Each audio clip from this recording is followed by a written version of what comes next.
Hai să-ți povestesc ce am învățat în KGB. Vezi tu, oamenii nu sunt așa complicați cum par. Vrei să-i faci să creadă ceva?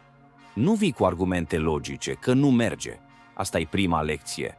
Le bagi frica în sân, îi enervezi sau îi entuziasmezi. Emoțiile alea simple prind cel mai repede. Apoi, nu te complici să le demonstrezi nimic. Repeți o idee simplă, iar și iar, până o visează și noaptea. Așa făceam noi și în Uniune.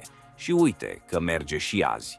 Zile de 1000 de ore același lucru și încep să creadă singuri. Știi ce funcționează chiar și mai bine decât vorbele?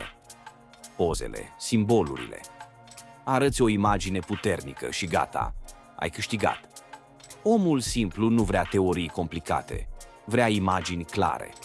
Și cireașa de pe tort, nepoate, e prestigiul.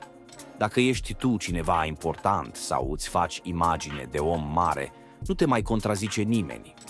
Ce zici tu devine lege. Uite așa ne descurcam pe vremuri și uite așa se descurcă și acum, doar că îi zice altfel.